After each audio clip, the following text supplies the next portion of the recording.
Hey guys, welcome back to my channel and welcome to today's video. So I want to try out this viral thing that's like going around right now, which is basically pink everything. You know, the pink powder by Givenchy that I have, and now there's the viral pink like corrector. So we're gonna try that out, but I'm gonna use the Instant Age Rewind. So before we get started and see how well this brightening thing works, make sure you subscribe to my channel, ring that bell so you are notified when I do upload a new video, and don't forget to give this a thumbs up if you've ever tried this viral thing that's been going around. I don't know if it's actually like that's, you know, big of a deal, but that's just me. And don't forget to follow me on my Instagram handle right there, and let's get started with the video. Okay, so like I said, this whole pink thing has been going around Instagram, social media for like a while now. I mean, pink correctors or brightening has been around for a while, but now it's been like, oh my gosh, and people have been doing like their DIYs, mixing blush with their concealer.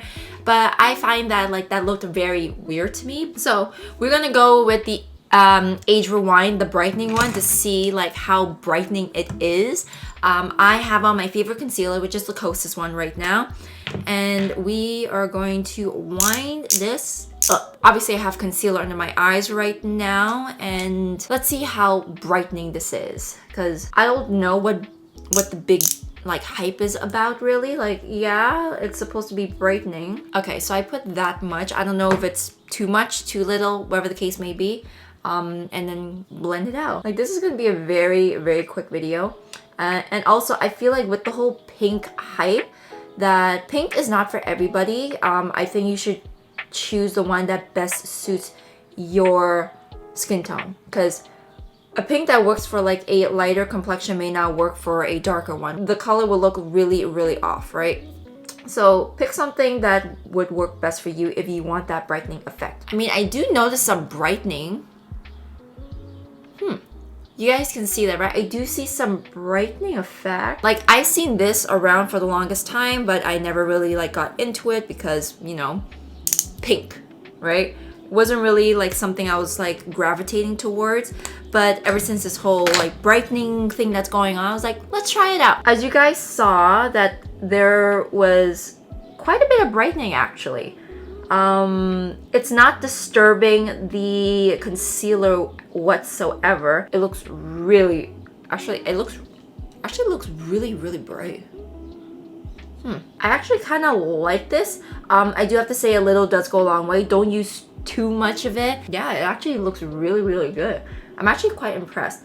I'm gonna see how it looks throughout the day.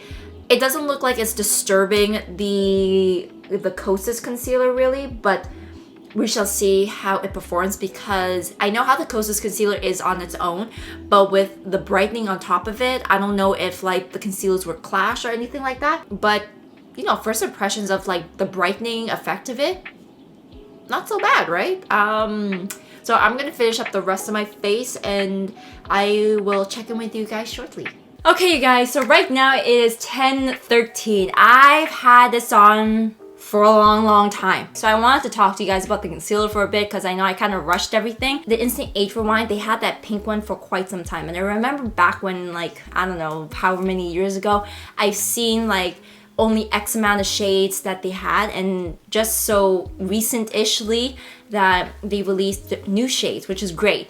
But they've always had this pink one, and I steered away from that because it's like, well, you have a concealer and it's supposed to be a couple shades lighter than your actual skin tone anyways to act as a brightener. In my mind, there was no point for to use the pink one. But because of this whole like pink everything coming out and about on social media, I figured, why not? Let's try it out. So I did get this for about $15 at Shoppers Drug Mart or so. I forgot the price, but it's around there at Shoppers Drug Mart. I'm pretty sure if you could find it at Walmart, you could get it for a cheaper price. But it's roughly around that price range. So you do get 6 milliliters or 0.2 fluid ounces, and it's the typical component of the Instant Age Rewind. So nothing has changed there. It's the spongy applicator you twist to turn to dispense the product. So nothing's changed there. It's just a brightener. So this isn't the only one. I just chose that one because I love the Instant Age Rewind and I wanted to try this out. Revlon has one. I'm pretty sure there's other like pink correctors out there that you guys can look for.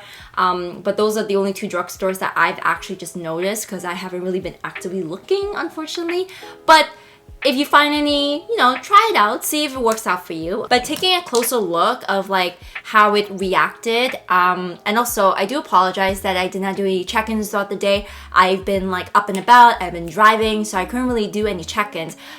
So I do apologize for that. So knowing the concealer that I always use, I know for a fact that like it stays in put, it brightens, it doesn't budge, it doesn't do anything. Like, I love that concealer. So taking a closer look, I noticed that it's a lot more matte than usual, like right underneath my eyes here. Right around here, it's like the wear is usually how the concealer wears. There's nothing different about that.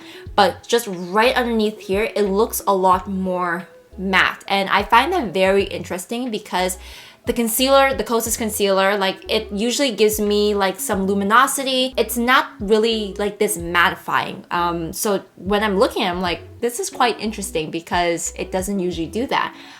It doesn't look like it's dehydrated, but you can tell it's more mattified than, you know, the rest of my face. Like right here is all glowy, we're looking good, we're looking healthy, but underneath it looks a little bit drier. So that's quite interesting. Nothing settled into my fine lines, which is great. Here maybe a little bit, but I have more fine lines on this side than I do on this side. But overall, like it's not that bad. Like it did the brightening. It looks, again, mattified, but doesn't look like it's dehydrated. Doesn't look like it's cakey. It still looks pretty good, actually. Like I'm actually really impressed with it.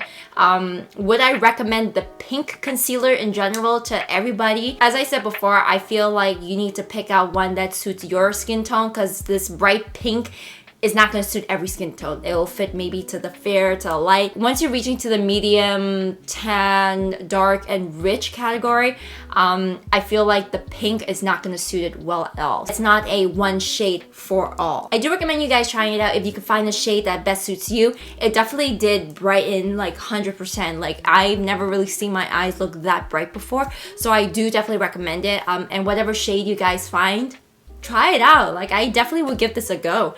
But anyways, you guys, so that is it for today's video. So this is just a quick try on, check in. Is the pink corrector like just a hype or does it actually work? I feel like this definitely works, but depends again on the shade that you use, but it definitely did brighten up my skin. But anyways, you guys, that is it for today's video. I hope you guys enjoyed it and I will see you all in the next one. Bye!